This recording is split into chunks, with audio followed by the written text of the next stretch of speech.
Salam sejahtera bagi kita semua. Kembali lagi ke channel sederhana kita, yakni Sepintas Kabar.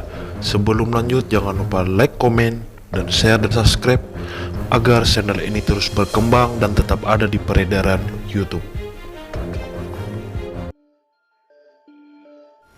Ngabe Anum Sokah, ihwal pasangan suami istri Bayu dan Kambang, terkait juga bagaimana asal-usung kampung Pahandut Cikal Bakal Kota Palangkaraya.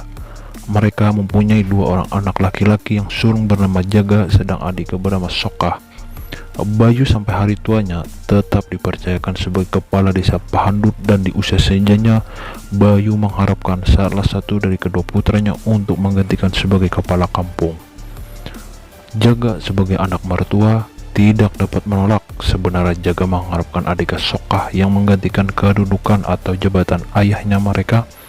Namun karena Sokah menolak alasan dia masih ingin merantau, akhirnya Jaga diangkat menjadi kepala kampung Pahandut yang sekarang ini di daerah Kota Palangkaraya. Dalam pengembalannya itulah pemuda Sokah sampai ke daerah Barito, tepatnya di Puruk Cahu.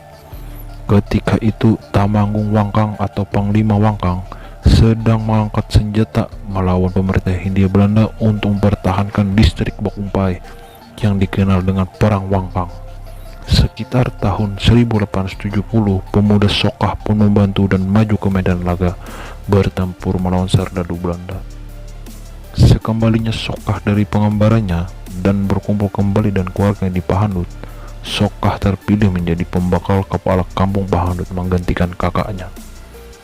Jaga dalam kedudukannya sebagai kepala desa Pahandut atas jasa-jasanya dalam memimpin dan membina desa Pahandut, sehingga seluruh warganya dapat menikmati kehidupan makmur dan sejahtera. Pemerintah Hindia Belanda memberi gelar Ngabe Anum kepada Sokah. Dengan demikian, pembakal desa Pahandut adalah Ngabe Anum Sokah.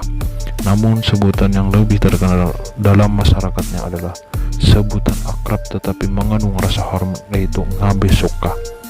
Berdasarkan informasi Haji Basrin Inin, pada masa kepemimpinan Ngabe Sokah, kampung Pahandut menjadi kampung yang paling ramai dikunjungi pendatang dan tercipta perdamaian, keamanan dari penduduk yang berasal dari berbagai suku, ras maupun agama.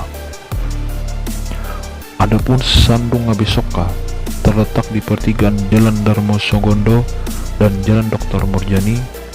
Sebelumnya lokasi tersebut telah didirikan sandung oleh Bayu pada tahun 1793, kemudian dipugar menjadi lebih besar oleh Ngabe Sokah pada tahun 1848. Pada waktu itu lokasi sandung Ngabe Sokah ini dinamakan dengan Bukit Ngangkang.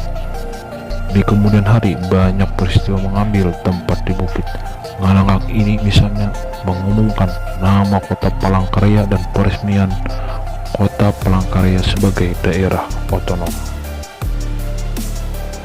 Terakhir, pada masa kepemimpinan Ngabe Sokah, salah satu cucunya yang bernama Herman Syawal Tojan diangkat menjadi Damang. Sesudah Ngabe Sokah berusia lanjut, ditunjuk cucu yang lain bernama William Dian sebagai kepala kampung selama 2 tahun. Selanjutnya sekitar tahun 1940 diangkat Abdul Inin sebagai kepala kampung yang baru. Pada masa perjuangan mempertahankan kemerdekaan Republik Indonesia, Abdul Inin dan H.S. Tonjan berkenalan dengan Cilik Kriwut. Ketika sahabat itu kembali bertemu dalam suatu pertemuan yang bersejarah di awal tahun 1957, ketika Cilik Kriwut bersama 6 orang tokoh panitia yang diketuai oleh Mayer Mahar yang saat itu ditugaskan merumuskan dan mencari mana daerah atau tempat yang pantas untuk dijadikan ibu kota provinsi Kalimantan Tengah, berkunjung ke kampung Pahandut. Panitia tersebut didukung para pejabat teras pemerintah daerah Kalimantan Tengah dan Kalimantan serta pemuka-pemuka masyarakat Kalimantan Tengah, kemudian menjatuhkan pilihan dan menetapkan Pahandut sebagai calon ibu kota provinsi Kalimantan Tengah. Adapun pemuka-pemuka dan tokoh-tokoh masyarakat Pahandut setelah mengetahui bahwa Pahandut desa mereka akan dijadikan sebagai calon ibu kota provinsi Kalimantan Tengah, mereka menyebut dengan sangat antusias. Namun mereka juga menyadari bahwa untuk pembangunan fisik dari ibu kota provinsi diperlukan modal yang tidak kecil, dan dengan spontan mereka menyerahkan kepada pemerintah Provinsi Kalimantan Tengah hak atas tanah-tanah perbatasan milik mereka untuk dipergunakan dalam pembangunan ibu kota.